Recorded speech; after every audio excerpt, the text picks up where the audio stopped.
Welcome back to the Edge podcast. We have again, very special episode today. Our guest joining us played collegiate tennis at the University of North Carolina at Chapel Hill and then turned pro. Currently plays on the ATP Tour. He most recently won the Australian Open earlier this year, and all around just a phenomenal tennis player and excited to really have him on the pod. Thank you so much for taking the time, Rinky. No, yeah, thanks for having me on the pod. Yeah, excited to be here. Yeah, it's awesome. So honestly, want to start where we currently are. What we're currently doing. You just came off of or flew back to the states from Wimbledon. Just like how was that experience like? And was this your first Wimbledon? Yeah, it was a pretty cool experience for me. It was my first time playing main draw at Wimbledon, at least for the men's. I'd played there as a junior twice before, but everything's a little bit different when you're there for the big show, and yeah, it was pretty cool. Just being in the proper locker rooms and being able to eat at the proper restaurant and all that. And then obviously, getting to play a match there again, it was a pretty special feeling. I think it's probably the most um, sought after tennis event. It probably has the most history behind it. So yeah, it was pretty cool to go back and. I'd love to play singles main draw there next year, but to play doubles this year was pretty cool. That's awesome. And what or has the nerves of obviously you've played in very big matches, the biggest matches, but has the nerves like coming into this Wimbledon? Were you as nervous as some of the earlier events as now that you've fully went pro, or is it kind of like I know what I'm here to do. I'm here to win. You come with that mentality. Yeah, I mean, to be fair, since I was just playing doubles this tournament, I felt like the nerves and everything definitely weren't as bad as maybe if it was singles, maybe it would be a little bit different. But I think doubles is a little bit more of a relaxed environment. Obviously, you've got your partner to kind of lean on also. I feel like when Coombs and I take the court, we don't take each other too seriously. We're out there to obviously try to win, but we want to enjoy the experience a lot. Also, we know doubles probably isn't our main priority or our main strength maybe, but we just want to go out there and give it 100%. So maybe that takes the pressure off a little bit in a sense. But yeah, honestly, this year going into it, I was feeling really good, just really excited to go out there and play. Very cool. And want to dive into that dynamic a little bit. The doubles environment. Obviously, the Australian Open y'all won together.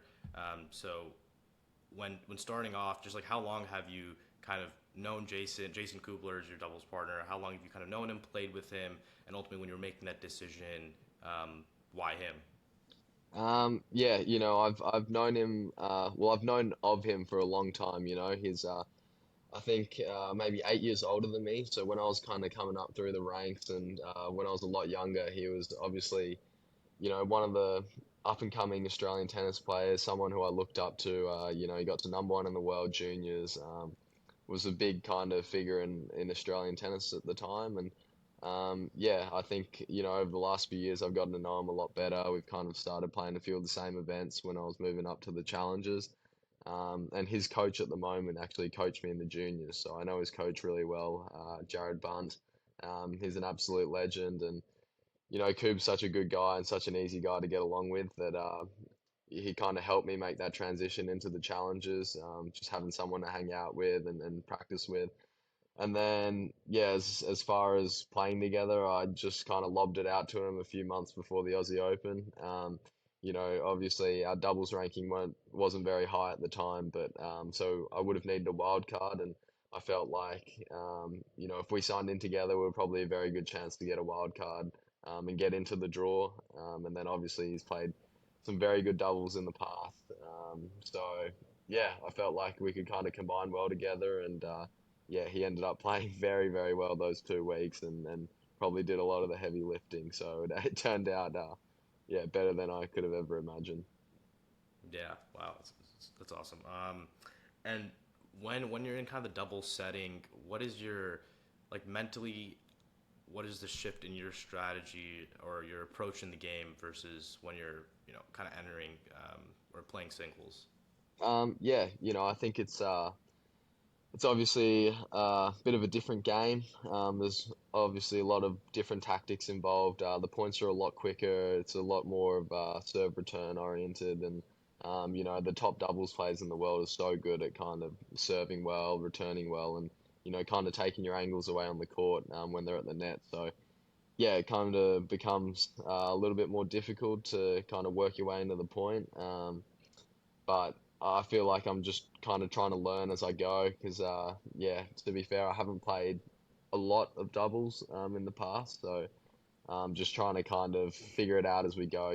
Coombs and I feel like we're both just trying to learn every time we go out and play, and I feel like we've got so much room to improve, and every time we go out there and play, I feel like we are improving. So, um, yeah, to be fair, I probably don't know all the ins and outs of how to play really good doubles, but hopefully I can learn and there's something I can keep getting better at. Yeah, and curious to know how much of playing doubles is, you know, obviously naturally you ultimately you have to just be so good at reading the other person's body language, right? Like this has to be some sort of telepathic connection where you kind of ultimately know what the other person's going to do. So what was initially starting off like what was the learning curve in that, and then kind of would love to transition to like your run at the Australian Open. Like what about being kind of obviously on the home court, um, if any, and then as well as just the performance there. How did everything just seem to click so well there? I think first and foremost you need to play someone that you get along with and you enjoy playing with.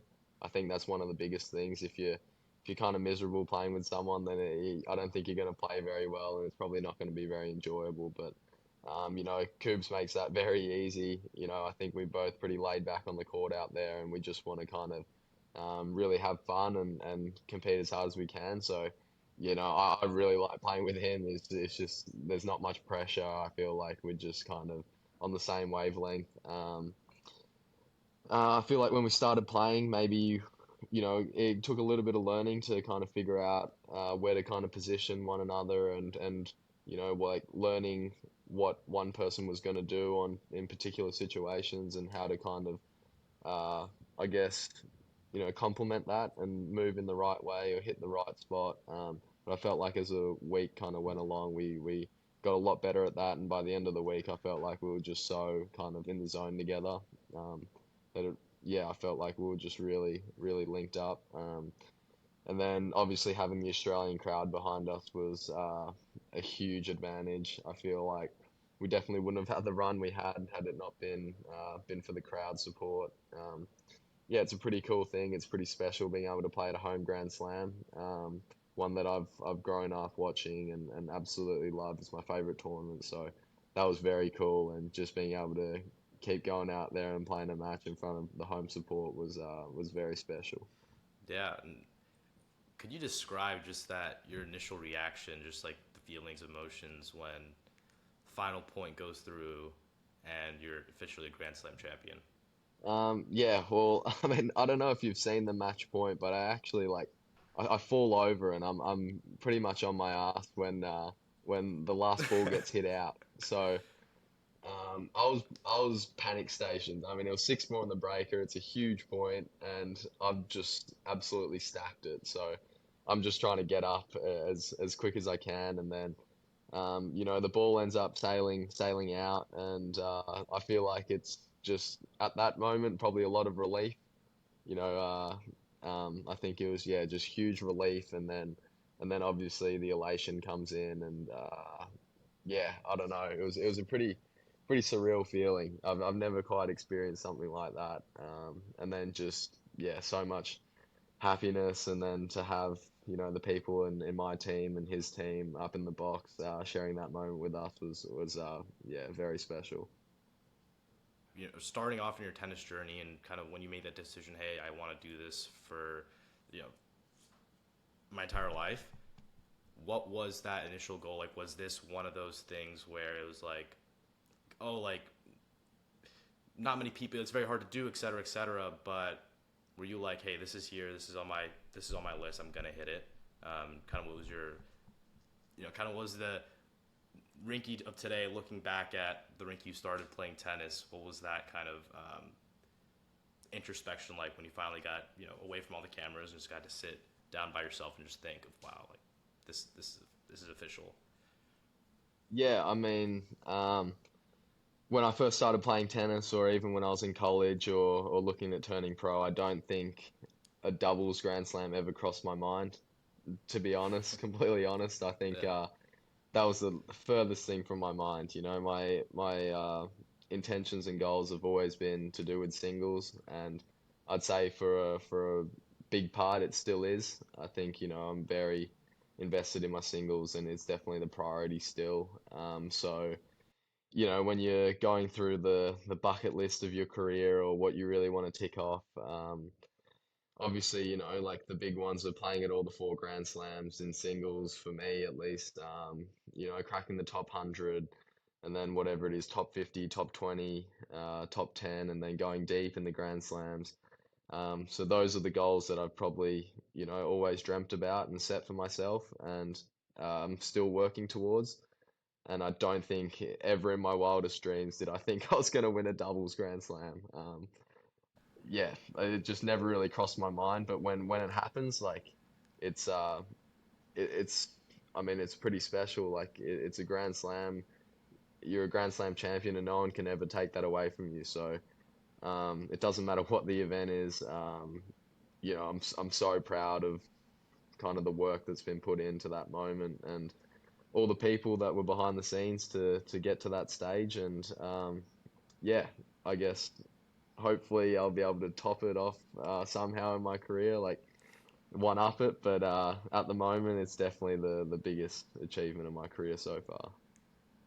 yeah, yeah. What's the preparation or the difference in preparation that you've seen? Just obviously being in the collegiate environment now, you're around the best players in the world. What's after getting there now? How have you shifted your kind of preparation and ultimately within the pros? Obviously, there's levels, and would love to talk about you playing Rafa and taking a set from him. Um, but what kind of separates them in your eyes that you came in, you were just like, obviously I've watched tennis my whole life, played at the highest levels in juniors, but the way these guys operate, something about it is just like different.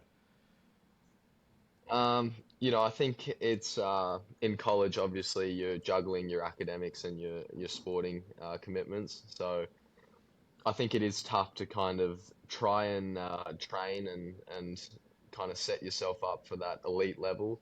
I think it's possible. A lot of Mm-hmm. people have done it, but it takes a lot of kind of dedication and discipline to make sure you're, staying on top of your academics, you're not falling behind in your classes, but then you're losing what 4 or 5 hours of the day having to worry about that, and then still going out there and making sure you're doing all the right things on the court, that you're training enough, you're improving, you're doing all the right things in the gym and off the court.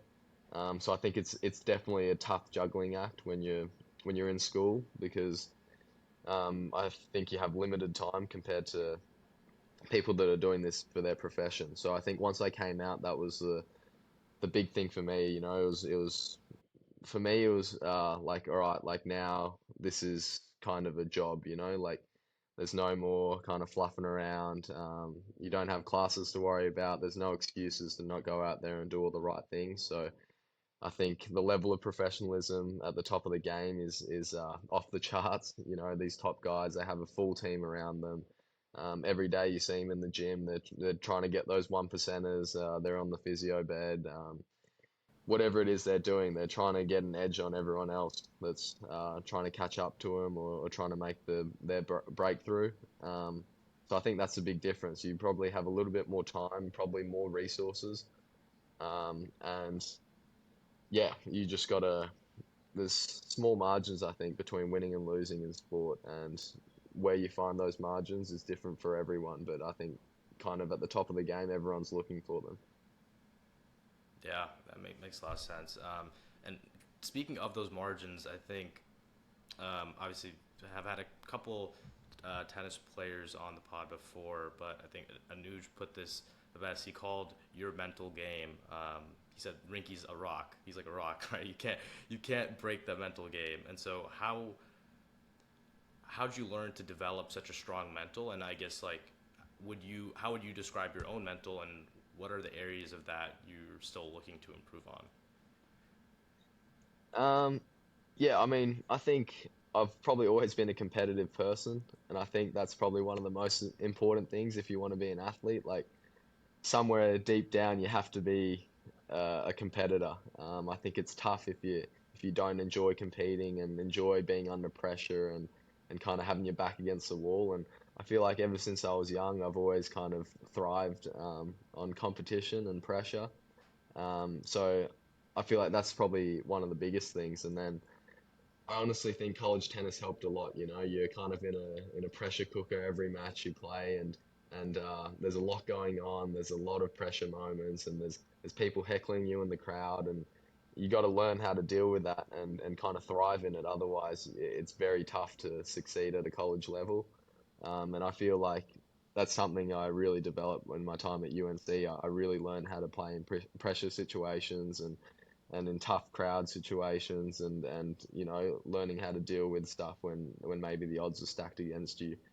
Um, so yeah, I think college was huge for me. But in saying that, I still feel like you know I've got a lot to work on with my mental game. You know, you look at someone like Djokovic and I think he's a rock, you know, like he's really not phased by a lot, and he comes up with his best stuff when his back's against the wall, when everyone's rooting against him, and I think I can learn a lot from someone like that. I feel like there's still a lot of things I can improve where you know just sticking to the process and maybe not worrying about the result too much or stuff like that. So yeah, I think I've come a long way, and I think I've always kind of naturally been a competitor, but I still feel like there's a long way to go, and there's maybe you know that is one of the things where I can kind of find the edge on other people. But yeah. Yeah, wow, that's awesome. One interesting um, thing I was just thinking about when you mentioned kind of the collegiate environment. I worked for the athletics department at Texas, so I've had the opportunity to go out and shoot a couple of the tennis matches, um, and that like stark comparison versus, I guess being on the pro tour, and one of the things you mentioned of like the energy really helping you get through and win the Australian Open. At times, do you feel like tennis etiquette should change in more of that, you know,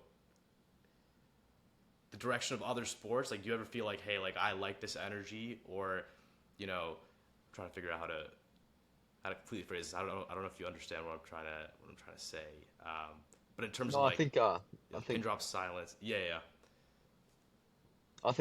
yeah, I kind of get what you're saying, and I mean, for me, I kind of like, you know, the raucous crowd and having that energy and, you know, having, you know, like I think Francis maybe tweeted out one time that people should be able to talk during the point or cheer during the point or, you know, something like that. And I think if if that's just a base rule at kind of every event, then that there's no reason why that shouldn't be a thing, you know? I think maybe it'll engage the crowd a little bit more. More people will be interested in going to live matches, and um, yeah, maybe that'd be a positive thing for the sport. But obviously, it's kind of hard to say without actually trying it out.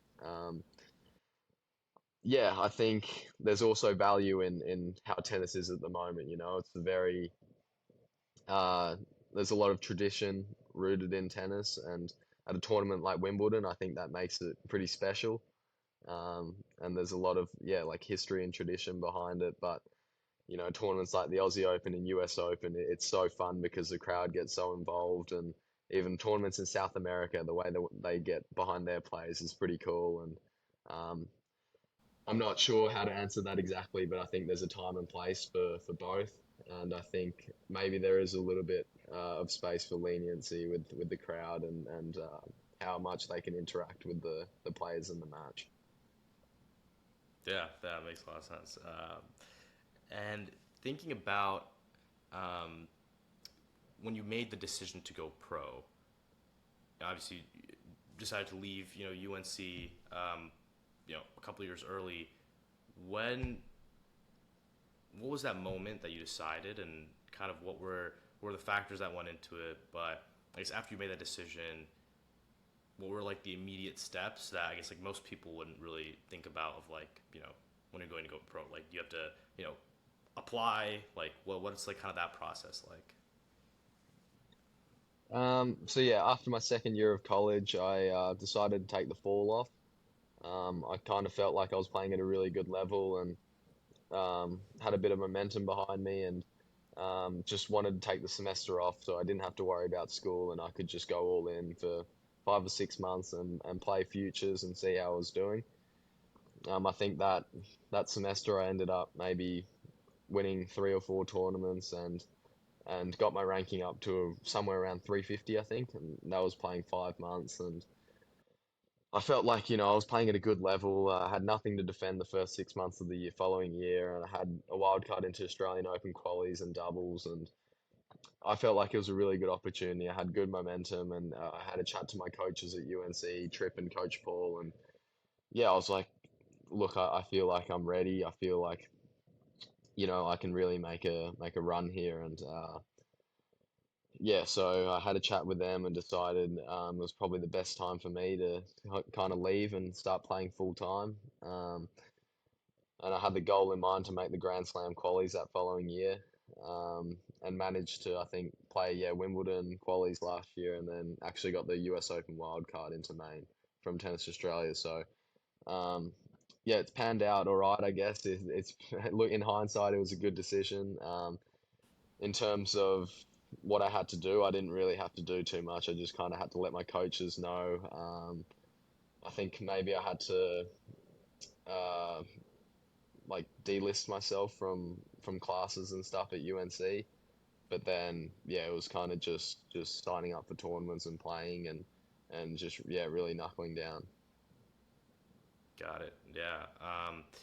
And actually, it's coming up on a year now. But last August at the U.S. Open, you had the chance to play against Rafa. You know, growing up, was he like the idol for you? And going into that match, when you see the bracket get formed, you see you're playing against him. What's How do you approach that game, if differently at all? But what is your thought process there?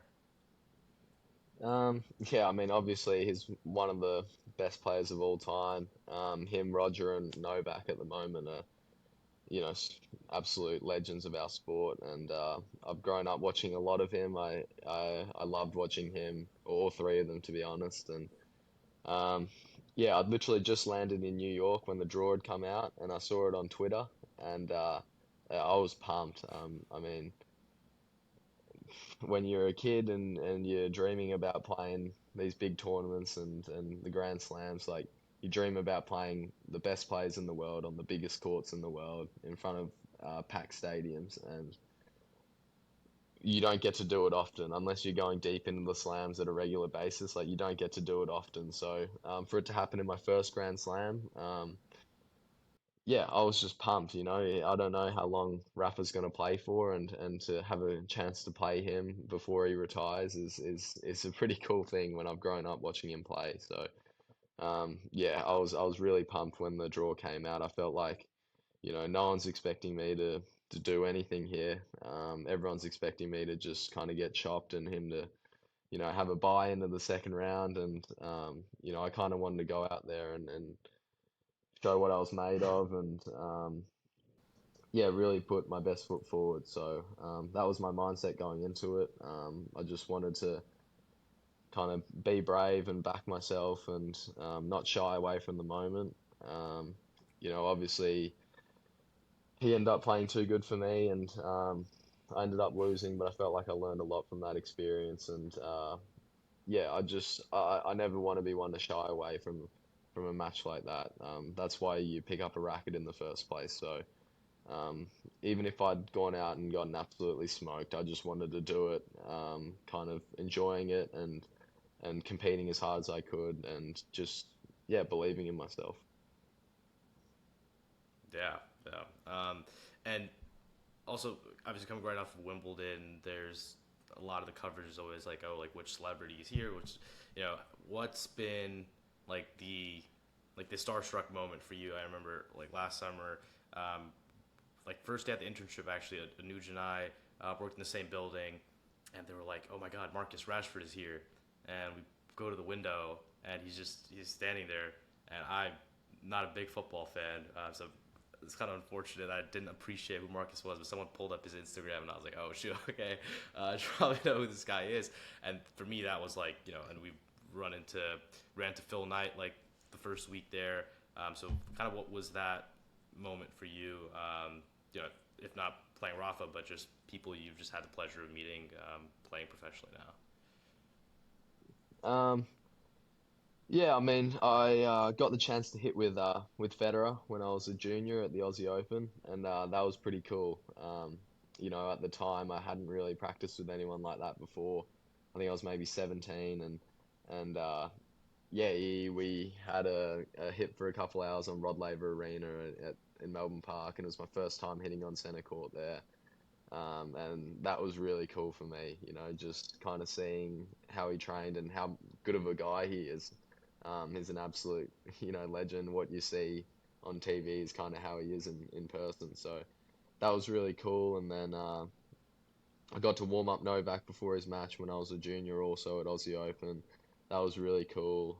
Kind of same thing as Federer. And then, yeah, obviously getting to play Rafa at the US was, he comes out of the locker room into the tunnel and yeah, you peep over and it's a little bit of a pinch me moment, because it is it's pretty cool, but and then you kind of got to try snap out of it and try, get your game face on and really, yeah, kind of put your best foot forward. So, yeah, probably those moments were kind of, I guess, the moments where I got to kind of meet the guys that I've always looked up to. Yeah, wow. And one thing now that I think is definitely not talked about enough, but we'd love to hear your perspective on this. Does losing or now because from the outside looking in, obviously the stakes are so much higher, right? Now this is like it's not like collegiate. If, you lose a match, it's like it's what but there's like hundreds of thousands, millions of dollars on the line in terms of the actual the purse, but the sponsorships, everything else. So how do you approach losing differently, or like the pressure you're kind of putting on yourself here, that like competitive spirit? Um, is there additional stress now because now you have your whole team around you, and there's a lot of other people who also like kind of depend on this, um, and after matches, like how do you reevaluate, like how do you maintain to again like center yourself and like kind of ultimately keep the main thing. I mean, honestly, I feel like there's so much more pressure when you're playing at like a futures level, because when you're just starting out and you're playing futures tournaments, the prize money's so low, and there's actually like you're losing money pretty much every week, so it's a bit of a dogfight. I feel like, out of the 50 people that are there for that tournament that week, like maybe four people are going to break even. So I feel like a lot more pressure. You're kind of going paycheck to paycheck. You're losing money every week. You're wondering whether you can kind of, how you're going to cover your flight to the next tournament, your hotel. Like, you kind of got to cut corners a little bit if you don't have a lot of money or funding behind you. It's tough. You're kind of really desperate to get out of the future stage so you can get a little bit more security, and it feels like it's a little bit more professional. So in that sense, I feel like once you get to like the tour level, it's almost there's not that financial pressure, maybe. So it's I feel like players are maybe a little bit more desperate at the futures level to kind of win, and there's kind of that win at whatever cost mentality sometimes. But yeah, in tennis, you pretty much lose every week. There's only one person that walks away the winner of the tournament, and maybe I've only won one tournament this year. So the rest of the 19 tournaments I've played, I've lost every week. So you got to kind of learn how to lose well and bounce back from it quickly. Otherwise, it's easy to kind of spiral and get real negative and down on yourself. So that's one thing I've kind of had to learn coming out of college is actually how to lose, like how to handle losses, kind of put it behind you, learn from them, but then, a day later you got to be able to go back out in the practice court motivated and positive, and looking forward to your next tournament. Wow. Yeah. Yeah, this is amazing. I don't want to take up too much of your time here. I know you're playing tomorrow morning. Kind of, how are you feeling for the match tomorrow? No, I'm excited. It's my first tournament, ATP level tournament, where I've gotten in with my ranking. So I'm really excited. Yeah, just looking forward to getting out there. I think I'm on center court tomorrow, so I've seen the court. It's a beautiful court. I'm hoping maybe some people come out and watch tomorrow because it's always a lot more fun when you got a crowd and there's a bit of atmosphere. So yeah, I'm just really excited for it. I really like playing on the grass, and it's the last grass tournament of the year. So I'm just yeah pumped to go out there and play, and just want to leave it all out there. Yeah, I wish I didn't have work, or else I'll definitely be there rooting you on. Before we cap off the podcast, would love to end on kind of three rapid fire questions. Um, Starting off with thinking about, I guess you can go back to your UNC days, or even how Jason would kind of describe you. But how would your teammates describe you in a sentence? Uh, Probably I don't know someone who's pretty competitive, hardworking, maybe a little bit impatient.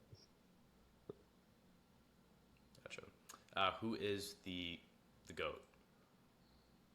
The guy, I mean, it's got to be Novak at this stage. Yeah, I think it's got to be Novak. It'll be interesting to see how Alcaraz and Sinner and these guys do the next couple of years because Novak doesn't look like he's slowing down. Yeah. And finally, what is your edge? What is my edge? Yep, the thing that kind of looking back at your your career and journey thus far has allowed you to kind of rise above the rest, and kind of the that like one thing in your toolkit that will always stay true to you and allow you to continue performing really well. Probably just my drive and competitiveness, I guess. Yeah, just pretty competitive person, and I hate losing, so that's probably got to be it. Very cool. Rinky, again, thank you so much for your time. Is there anything you would love to kind of add or plug? No, that's no, it's been a lot of fun being on this pod, so thanks a lot for having me. Yeah, now next time we got to figure out when you're back in the states and have a tiny bit more downtime. We get do like a live session, and hopefully, um, maybe get in a couple of hits with you. I used to play a little bit, Yeah, but maybe no, we it could, sounds good. yeah, yeah. I All right, hope well, you're thank you again. toweling up a news during your internship. No, we actually never got to play, and he never wanted to play Really? basketball with me either. Is he a good basketball player? No, he's terrible at basketball.